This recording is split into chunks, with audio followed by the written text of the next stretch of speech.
வணக்கம் மாணவர்களே, நம்ம இன்னைக்கு 6ஆம் வகுப்புல வந்து இயல் பருவம் 2ஓட பாடப்பகுதிகள் எல்லாம் நம்ம பார்த்துட்டு இருக்கிறோம். இப்ப சென்ற வகுப்புலயே நீங்க வந்து 2ஆம் பருவம் நம்ம ஆரம்பிச்சாச்சு. சென்ற வகுப்புல அதுல வந்து முதல் பாடல் உங்களுக்கு ஒண்ணு சொல்லி கொடுத்தேன்.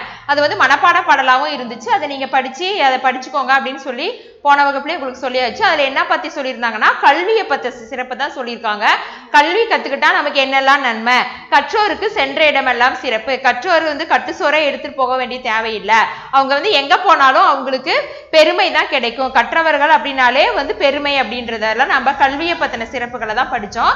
அதுக்கப்புறம் வந்து அதுக்கு அடுத்தது இன்னொன்னு உங்களுக்கு பாடலா தான் கொடுத்துருக்காங்க. அதை நம்ம இந்த வகுப்புல பார்க்கலாம். இப்ப வந்து கல்வியோட பெருமையை தான் இதுலயும் சொல்லியிருக்காங்க.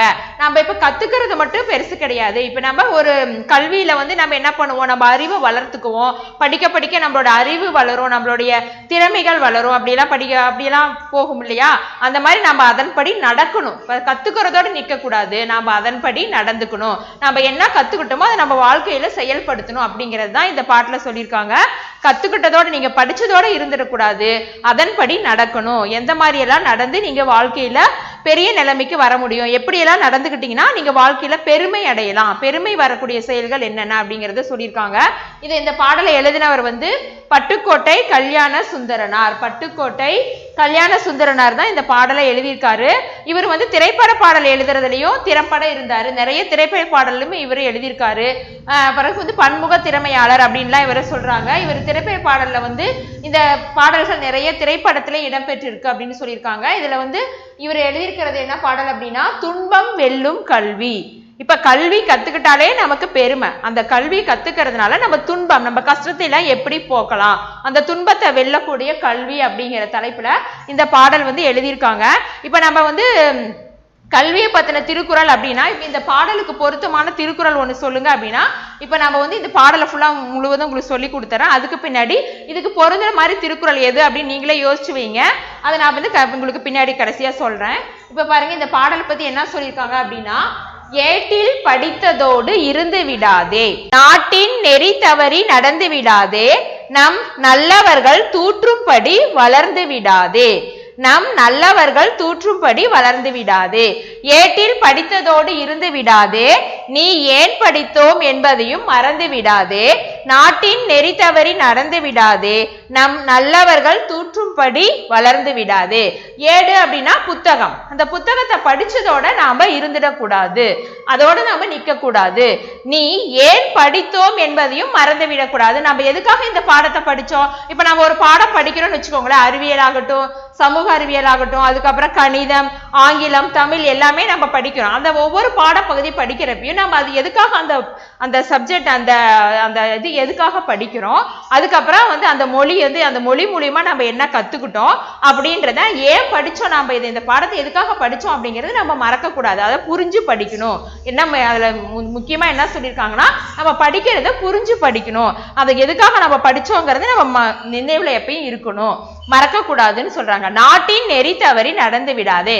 நம்ம நாட்டோட நெறினா நல்ல நெறிகள், நல்ல வழியில போறது. அந்த நெறி தவறி நாம எப்பயும் நடக்க கூடாது. நல்லவர்கள் தூற்றும்படி, நம் நல்லவர்கள் தூற்றும்படி வளர்ந்து விடாது. தூற்றுறது அப்படின்னா என்ன? உன்னை பத்தி இகழ்ந்து பேசுறது, உன்னை பத்தி குறை சொல்றது, மற்றவங்க நம்மளை பத்தி ஏதாவது குறை சொல்ற அளவுக்கு நம்ம என்ன பண்ணக்கூடாதான், நடந்துக்க கூடாது. நல்லவர்கள், அதுவும் நம்ம நாட்டோட நல்லவர்கள் வந்து நம்மளை பத்தி எந்த குறையும் சொல்லாத அளவுக்கு நாம இருக்கணும். அப்படின்னா அவங்க குறை சொல்லாத அளவுக்கு நாம நடந்துக்கணும் அப்படின்னு சொல்றாங்க. அடுத்தது, மூத்தோர் சொல் வார்த்தைகளை மீறக்கூடாது, பண்பு முறைகளிலும் மொழிதனிலும் மாறக்கூடாது, மாற்றார் கைப்பொருளை நம்பி வாழக்கூடாது, தன் மானமில்லா கோலையுடன் சேரக்கூடாது.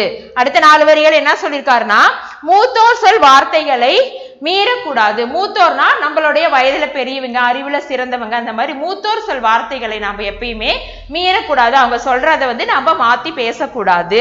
பண்பு முறைகளிலும் மொழிதனிலும் மாறக்கூடாது.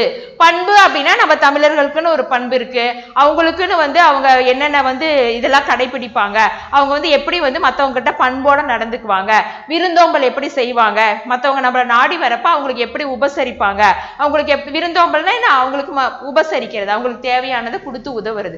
விருந்தோம்பல்னா உணவு இந்த மாதிரி எல்லாம் கொடுத்து உதவுறோம் இல்லையா, அந்த மாதிரி நம்ம தமிழர்களுக்குன்னு ஒரு பண்பு இருக்கு. அந்த பண்புல இருந்து நாம எப்பயுமே மாறக்கூடாது அப்படின்னு சொல்லியிருக்காங்க.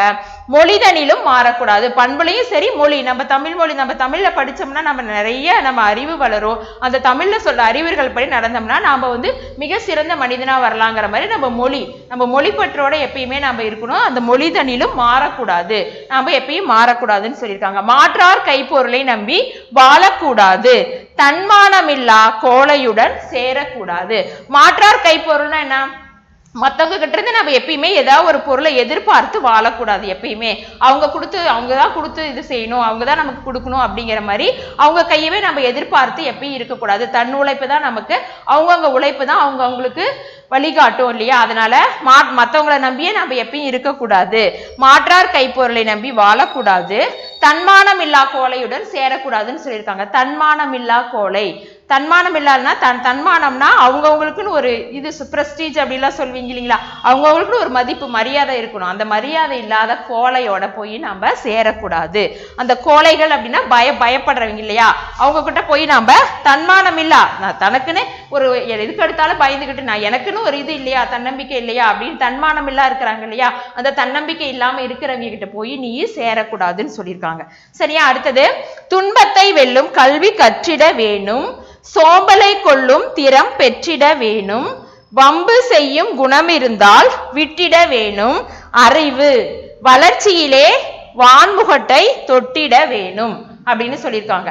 துன்பத்தை வெல்லும் கல்வி கற்றிட வேணும். துன்பம்னா நம்ம கஷ்டம் தொல்லை இதெல்லாம் சொல்லலாம்.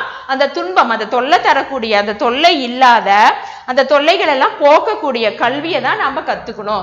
வாழ்க்கையில நம்ம கல்வி கத்துக்கிறதுனால நமக்கு என்ன நடக்கும் அப்படின்னா, நல்லது நடக்கிற அளவுக்கு நம்ம அந்த கல்வியை பயன்படுத்தணும். கல்வி கத்துக்கிட்டபடி நடந்ததுன்னா நமக்கு நல்லது நடக்கும். அதனால என்ன பண்ணணுமா, அந்த துன்பம் தொல்லை எல்லாம் போற அளவுக்கு நாம வெல்லக்கூடிய, அந்த வெற்றி பெறக்கூடிய கல்வி தான் எப்பயுமே கத்துக்கணும் அப்படின்னு சொல்லியிருக்காங்க. அடுத்தது, சோம்பலை கொள்ளும், நீ சோம்பலை கொள்ளும் திறம் பெற்றிட வேண்டும். உன்னுடைய சோம்பல்னா என்ன, அப்படியே சோம்பேறித்தனமா இருக்கிறது, எந்த வேலையும் செய்யாம இருக்கிறது, எப்ப பார்த்தாலும் எந்த ஒரு செயலையும் செய்யாம சும்மாவே சோம்பேறித்தனமா இருப்பாங்க இல்லைங்களா, நான் எந்த வேலையும் செய்ய மாட்டேன், நான் அப்படியே தான் இருப்பேன் அப்படின்னு எந்திரிப்பாங்க, சாப்பிடுவாங்க, தூங்குவாங்க, அதையே அப்படியே எப்பயுமே செஞ்சுட்டு இருப்பாங்க இல்லைங்களா.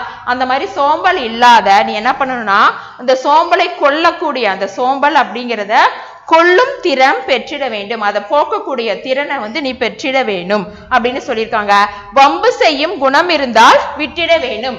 எங்கேயாவது ஒரு சண்டைக்கு போறது, மற்றவங்க கிட்ட போய் வீண் விவாதம் பண்றது, இந்த மாதிரி வம்புக்கெல்லாம் போறாங்க இல்லையா, அந்த வம்பு செய்யும் திறன் அதெல்லாம் நீ விட்டுடணும். வம்பு எல்லாத்தையும் நீ அந்த குணம், அந்த வம்பு செய்யக்கூடிய குணம் இருந்துச்சுன்னா, மற்றவங்க கிட்ட போய் சண்டை போடுற அந்த குணம் இருந்துச்சுன்னா அதெல்லாம் விட்டுடணும்னு சொல்லியிருக்காங்க. அதுக்கப்புறம் அறிவு வளர்ச்சியிலே வான்முகட்டை தொட்டிட வேண்டும். அறிவு வளர்ச்சி, நம்ம அறிவு வளர்ச்சியில வான்முகடு அப்படின்னு ஆகாயம், அந்த வான்முகட்டை தொடர அளவுக்கு நம்ம அறிவு என்ன பண்ணணுமா, வளரணும் அப்படின்னு சொல்லியிருக்காங்க. அறிவு வளர்ச்சியிலே வான்முகட்டை தொட்டிட வேண்டும். வானத்தை தொடர்றதுன்றதுனா முடியுமா, ஆனா அவங்க சொல்லியிருக்காங்க நம்ம அறிவால நம்ம வானை கூட தொடர அளவுக்கு நம்ம வளர்ச்சி இருந்துகிட்டே இருக்கணும் அப்படின்னு சொல்லியிருக்காங்க. அடுத்து பாருங்க, வெற்றி மேல் வெற்றி வர விருது வர பெருமை வர, வெற்றி மேல் வெற்றி வர விருது வர பெருமை வர, மேதைகள் சொன்னது போல் விளங்கிட வேண்டும், பெற்ற தாயின் புகழும் பிறந்த மண்ணின் புகழும் வற்றாமல் உன்னோடு வாழ்ந்திட வேண்டும் அப்படின்னு சொல்லியிருக்காங்க. வெற்றி மேல் வெற்றி வர விருது வர பெருமை வர, மேதைகள் சொன்னது போல் விளங்கிட வேண்டும், பெற்ற தாயின் புகழும் பிறந்த மண்ணின் புகழும் வற்றாமல் உன்னோடு வாழ்ந்திட வேண்டும். வெற்றி மேல் வெற்றி, எந்த செயலை செஞ்சாலும் எனக்கு வெற்றி தான், எப்பயுமே எனக்கு தோல்வியே கிடையாது, வெற்றி எல்லாமே எனக்கு வெற்றியா முடியுதுங்கிற மாதிரி அடுத்தடுத்த வெற்றிகள் வந்துகிட்டே இருக்கிற அளவுக்கு விருது, வெற்றி நிறைய வெற்றி வந்துச்சுன்னா நம்ம செய்யற செயல் எல்லாமே வெற்றி, நல்லா அது வெற்றி வேணாம என்ன, அது நல்லதெல்லாம் முடிஞ்சிச்சு, அது ஒரு நல்ல இதை கொடுத்துச்சு, புகழை கொடுத்துச்சு அப்படிங்கன்னா அந்த புகழ் வெற்றி வர வர நமக்கு என்ன வரும், விருது. இப்ப நீ ஒரு நல்ல செயல் ஒரு சாதனை புரிஞ்சிருக்க, அப்போ உனக்கு என்ன பண்ணுவாங்க, விருது கொடுத்து உன்னை பாராட்டுவாங்க இல்லையா. அந்த மாதிரி வெற்றி மேல் வெற்றி வர விருது பெற, விருது வந்துச்சுன்னா நமக்கு பெருமை வரும். இப்ப நாம ஒரு விருது வாங்கினீ ஒரு செயல் செஞ்சிருக்க, அதுக்காக உனக்கு ஒரு விருது கொடுக்குறாங்கன்னா, நம்ம பள்ளியிலேயே கூட சும்மா ஒரு பேச்சு போட்டியோ இல்ல ஒரு ஓவிய போட்டியோ இதுல உனக்கு ஒரு பரிசு கிடைத்ததுன்னா அதுவே உனக்கு எவ்வளவு பெருமையா இருக்கும். அந்த மாதிரி நீ ஒரு பெரிய சாதனை பண்ணி உனக்கு ஒரு விருது கிடைச்சதுன்னா அது உனக்கு எவ்வளவு பெருமை இல்லையா? அந்த மாதிரி விருது வர, பெருமை வர, அந்த பெருமையெல்லாம் வர மேதைகள் சொன்னது போல் விளங்கிட வேண்டும். மேதைகள்னா அறிவில சிறந்தவர்கள், சான்றோர்கள், மேதைகள், இவங்கெல்லாம் சொன்னபடி அவங்க என்னென்ன அறிவுரை சொல்லியிருக்காங்களோ அதப்படி நாம நடக்கணும் அப்படின்னு சொல்லியிருக்காங்க. பெற்ற தாயின் புகழும் பிறந்த மண்ணின் புகழும், நம்ம பெத்த தாயோட புகழையும் நாம இந்த பிறந்த இந்த மண்ணோடைய புகழையும், நம்ம பிறந்த நாடு நம்ம நாடு அப்படின்னு சொல்ல படிக்கணும் இல்லையா, அந்த மண்ணோட புகழும் சரி, நம்ம பிறந்த தாய்க்கும் புகழ் சேர்க்கிற அளவுக்கு அந்த புகழும் வற்றாமல் உன்னோடு வாழ்ந்திட வேண்டும். எப்பயுமே நீ பிறந்த அந்த தாய்க்கும் சரி, அந்த நம்ம நாட்டுக்கும் அந்த பிறந்த மண்ணுக்கும் சரி உன்னால புகழ் தான் கிடைக்கணும்.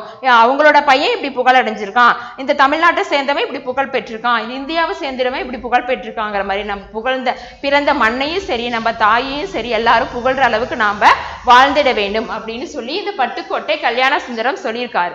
இப்படியெல்லாம் நம்ம வாழணும்னா எதன்படி நடக்கணும்? கத்துக்கிட்ட கல்வி அது என்ன சொல்லியிருக்கு, என்ன மாதிரி எல்லாம் நடக்கணும், என்னெல்லாம் படிக்கணும், என்னெல்லாம் நீ அறிவை வளர்க்கறதுக்கு உன்னோட திறனை வளர்க்கறதுக்கு நீ என்னெல்லாம் செய்யணும் அப்படிங்கிறது தான் இந்த பாடல்ல சொல்லியிருக்காங்க. இதன்படி நடந்தோம்னா நாம வாழ்க்கையில எப்பயுமே வெற்றி மேல வெற்றி பெற்று பெருமை பெற்று நாம வாழலாம் அப்படின்னு சொல்லியிருக்காங்க. இதுதான் இந்த பாடலுடைய அர்த்தம். அடுத்து பாருங்க, பொருள்கூறு என்ன சொல்லியிருக்காங்கன்னா, தூற்றும் படி அப்படின்னா இகழும் படி, மூத்தோர் அப்படின்னா பெரியோர், மேதைகள் அப்படின்னா அறிஞர்கள், மாற்றார் அப்படின்னா மற்றவர், அடுத்தவங்கன்னு அர்த்தம். நெறி அப்படின்னா வழி, நெறி தவறாமனா அந்த வழி தவறாம நம்ம நடக்கணும். வற்றாமல் அப்படின்னா அழியாமல், வற்றாமல் அழியாமல், இதெல்லாம் இதுல கொடுத்துருக்க பொருள்கூறு. அதுக்கப்புறம் உங்களுக்கு இந்த புத்தகம் இன்னும் நீங்க யாரும் வாங்கியிருக்க மாட்டீங்க, அதனால நான் இந்த பாடல் எழுதிட்டேன், இதை வச்சு நீங்க படிச்சுக்கோங்க. இது மனப்பாட பகுதி கிடையாது, இது சும்மா படிச்சு மட்டும் நல்லா நினைவுல வச்சுக்கோங்க. இதை படிச்சுட்டு ஒரு தடவை நீங்க எழுதி அனுப்பிச்சு விட்டாலும் சரி. அதுக்கப்புறம் இதனுடைய பொருள் ஒருக்கா நான் உங்களுக்கு அதை பார்த்து என்னுடைய பொருளை முழுவதுமா ஒருக்கா உங்களுக்கு சொல்றேன், அதை நீங்க கவனிச்சுக்கோங்க. படிச்சதோட பயனை மறக்க கூடாது, நம் நாட்டின் நெறி தவறி நடக்க கூடாது. நம்ம நாட்டோட நெறி இருக்கு இல்லையா, என்ன வழியில நடக்கணுமோ அதை நம்ம தவறி நடக்க கூடாது. நல்லவர்கள் குறை சொல்லும்படி நம்ம வளரக்கூடாது. நல்லவர்கள் குறை, அந்த பையன் வளர வளர நல்லா மோசமா போயிட்டான் அப்படின்னு நல்லவர்கள் நம்மளை பார்த்து ஒரு குறை சொல்ற அளவுக்கு நம்ம வளரக்கூடாதுன்னு சொல்லியிருக்காங்க. அடுத்தது, பெரியோர் கூறும் அறிவுரைகளை மீறக்கூடாது. பெரியவர்கள் என்ன அறிவுரை சொல்றாங்களோ அதை நம்ம மீறாம நடக்கணும். பிறரிடம் பழகும் முறையிலும் பேசும் முறையிலும் பண்பு நெறி மாறக்கூடாது. மற்றவங்க கிட்ட பழகிறப்பையும் சரி பேசுறப்பையும் சரி நம்ம பண்பு என்ன, நம்ம பண்பு தமிழர்கள் பண்பு என்ன, நம்ம நாட்டோட பண்பு என்ன அப்படிங்கிறத, நம்ம வீட்டோட பண்பு என்ன அப்படிங்கிற மாதிரி அந்த பண்பு நெறி தவறாம நாம வாழணும், அதெல்லாம் மாறக்கூடாதுன்னு சொல்றாங்க. அடுத்து, பிறர் உழைப்பில் வாழக்கூடாது. மற்றவங்க உழைப்புல உட்காந்து நம்ம வாழக்கூடாது. அவங்க சம்பாரிச்சுட்டு வருவாங்க, நான் உட்காந்து சாப்பிட்றேன் அப்படியெல்லாம் இருக்கக்கூடாது. தன்மானம் இல்லாத கோழைகளோட சேரக்கூடாது. தன்மானம் இல்லாத அந்த கோழைகளோட போய் தன்முயற்சி, அந்த முயற்சி இல்லாம இருக்கிறாங்க இல்லையா, அவங்க கிட்ட போய் நம்ம சேரக்கூடாது. துன்பத்தை நீக்கும் கல்வியினை கற்க வேண்டும். நமக்கு எப்பயுமே துன்பமெல்லாம் போக்குற கல்வியை தான் நம்ம கத்துக்கணும். சோம்பலை போக்கிட வேண்டும், சோம்பலை நாம விட்டுடணும்னு சொல்றாங்க. பிறருடன் வம்பு செய்யும் வழக்கம் இருந்தால் அதை விட்டுட வேண்டும். பிறர்கிட்ட வம்பு செய்யற வழக்கம் இருந்துச்சுன்னா அதை நம்ம விட்டுடணும். வானை தொடும் அளவுக்கு நம்ம அறிவை வளர்த்துக்கணும், வானத்தையே தொடுற அளவுக்கு நம்ம அறிவு வளரணும். மேலான அறிஞர்கள் கூறிய அறிவுரைகளின்படி வாழ வேண்டும். மேலான அறிஞர்கள் சொன்ன அறிவுரைப்படி நம்ம வாழணும். அதன் மூலம் வெற்றிகளையும் விருதுகளையும் பெருமையையும் பெற வேண்டும். இதை எல்லாப்படியும் நம்ம நடந்தோம்னா வெற்றி வரும், விருது வரும், பெருமை நமக்கு வரும் அப்படின்னு சொல்றாங்க. இது எல்லாத்தையுமே நாம பெறணும். அடுத்து, பெற்ற தாயின் புகழும் அந்த தாய்நாட்டின் புகழும் அழியாத வகையில் வாழ வேண்டும். பெற்ற தாயோட புகழையும் தாய்நாட்டின் புகழும் அழியாம நம்ம வாழணும்னு சொல்லியிருக்காரு. இவர் எளிய இதை எழுதுனது யாருன்னு சொன்னேன், பட்டுக்கோட்டை கல்யாண சுந்தரனார். அவர் பாருங்க, எளிய தமிழில் சமூக சீர்திருத்த கருத்துக்களை வலியுறுத்தி பாடியவர். இப்ப இந்த பாடல் படிக்கிறப்பயே உனக்கு ஒவ்வொரு வரிகளுக்கான அர்த்தம் நமக்கே புரியும். அந்த மாதிரி எளிய தமிழில் அவர் என்ன சொல்லியிருக்காரா, சமூக சீர்திருத்த கருத்துக்களை அவர் பாடியிருக்காரா. பட்டுக்கோட்டை கல்யாண சுந்தரம் திரை இசை பாடல்களில் உழைப்பாளிகளின் உயர்வை போற்றியவர். திரைப்பட பாடல்ல இவர் எதை பத்தி சொல்லியிருக்காருன்னா, உழைப்பாளிகள் உழைக்கிறாங்க இல்லைங்களா, உழைப்பாளிகள், விவசாயிகள், அந்த மாதிரி உழைப்பாளிகளோட உயர்வை போற்றி இவர் நிறைய பாட்டு பாடியிருக்காரு. மக்கள் கவிஞர் என்னும் சிறப்பு பெயரால் அழைக்கப்படுகிறார். இவரோட சிறப்பு பெயர் என்னன்னா மக்கள் கவிஞர் அப்படின்னு சொல்லலாம். இதுதான் இந்த பாடலோட அர்த்தம் இது. இதுக்கப்புறம் பாருங்க பயிற்சி வந்து பின்னாடி கொடுத்துருக்காங்க, அது உங்களுக்கு சும்மா ஒரு தடவை வாசி காமிச்சுக்கிறேன், தெரிஞ்சு மட்டும் வச்சுக்கோங்க. மாணவர் பிறர் டேஸ் நடக்கக்கூடாது, போற்றும்படியா, தூற்றும்படியா, பார்க்கும்படியா. அப்படின்னா எது மாதிரி நம்ம நடக்கக்கூடாது, மற்றவங்க தூற்றும்படி, மற்றவங்க நம்மளை பத்தி ஒரு கேவலமா கீழா சொல்றபடி நம்ம நடக்கக்கூடாது, தூற்றும்படி நடக்கக்கூடாது. நாம் டேஸ் சொல்படி நடக்க வேண்டும். எப்படி நடக்கணும் அப்படின்னா இளையோரா, ஊராரா, மூத்தோரா, வழிபோக்கரா, யார் சொல்படி நாம எப்பயுமே நடந்துக்கணும், நமக்கு பெரியவங்க மூத்தோர் சொல்படி தான் நாம நடந்துக்கணும். கைப்பொருள் என்னும் சொல்லை பிரித்து எழுத கிடைப்பது. எப்படி கைப்பொருள் அப்படி பிரிக்கலாம் அப்படின்னா கையில் கூட்டல் பொருள், கை கூட்டல் பொருள், அடுத்து கை கூட்டல் பொருள். இதை எப்படி பிரிக்கணும்னா கை கூட்டல் பொருள் அப்படின்னு தான் பிரிக்கணும். அடுத்தது மானம் கூட்டல் இல்லா. எப்படி சேர்த்து எழுதுவீங்கன்னா மானம் இல்லா, மானம் இல்லா, அடுத்தது மனம் இல்லா அப்படின்னு கொடுத்துருப்பாங்க. இது நீங்க எப்படி சேர்த்து எழுதுவீங்க, மானம் கூட்டல் இல்லா, மானம் இல்லா அப்படின்னு சேர்த்து எழுதணும். இதான் இதனுடைய பதிலுங்க. அடுத்து பாருங்க, இப்ப வினா சொல்லியிருக்காங்க, நாம் யாருடன் சேரக்கூடாது. நம்ம யாருக்கிட்ட போய் சேரக்கூடாதுன்னு சொல்லியிருக்காங்க, நம்ம யார் கூட சேர்ந்து இருக்கக்கூடாது அப்படின்னா தன்மானம் இல்லா கோழைகளோட நாம சேரக்கூடாது, தன்மானம் இல்லா கோழையோட நாம சேர்ந்து இருக்கக்கூடாது. அடுத்து எதை நம்பி வாழக்கூடாது, நம்ம எதை நம்பி நம்ம வாழக்கூடாது, நம்ம உழைப்பால நம்ம முயற்சியால தான் நாம வாழணும். அப்ப மாற்றார் கைப்பொருளை, மற்றவங்களோட கைப்பொருளை நம்பி நாம வாழக்கூடாது, மற்றவங்க கையை எதிர்பார்த்து நம்ம வாழக்கூடாது அப்படின்னு சொல்லியிருக்காங்க. அடுத்தது இந்த பாடலின் முதல் இரு வரிகள் நினைவூட்டும் திருக்குறள் எது. உங்களுக்கு ஆரம்பத்துல சொன்ன இல்லையா, இதை வச்சு உங்களுக்கு ஒரு திருக்குறள் ஞாபகம் வருதான்னு யோசிச்சு வைங்கன்னு. இப்ப இந்த பாடலோட முதல் இரு வரிகள் என்ன சொல்லியிருக்குன்னா ஏட்டில் படித்ததோடு இருந்து விடாதே, நீ ஏன் படித்தோம் என்பதையும் மறந்து விடாதே. இதுக்கு ஏற்றபடி ஒரு திருக்குறள் சொல்லுன்னா உனக்கு என்ன உடனே ஞாபகம் வரும் அப்படின்னா கற்க கசடர கற்பவை கற்றபின் நிற்க அதற்கு தக. கற்க கசடர கற்பவை கற்றபின் நிற்க அதற்கு தக. நாம கத்துக்கிறத தெளிவா கத்துக்கணும். அந்த தெளிவா கத்துக்கிறது மட்டும் கிடையாது, நம்ம கத்துக்கிட்டபடி நடக்கணும், அதன் வழி நடந்து நம்ம பெருமை அடையணும் அப்படிங்கிறது தான் அந்த திருக்குறள் சொல்லியிருக்காங்க.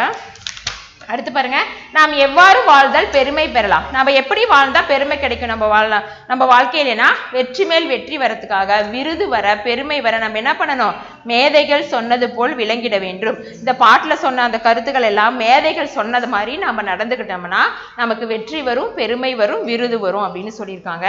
இதெல்லாம் தான் இதனுடைய விடையெளி, அதனுடைய பதில். இதெல்லாம் நீங்க வந்து விடையெளியெல்லாம் எழுதணுன்ற உங்களுக்கு சார் அனுப்பிச்சு விட்டாருன்னா அதை எழுதுங்க வீட்டு பாடமா, இல்லைன்னா இந்த பாடல் ஒரு தடவை எழுதிட்டு இதனுடைய பொருள் மட்டும் எழுதி நீங்க அனுப்பிச்சு விடுங்க நம்ம பள்ளிக்கு. இதுதான் இந்த வகுப்புக்கான வீட்டு பாடம்.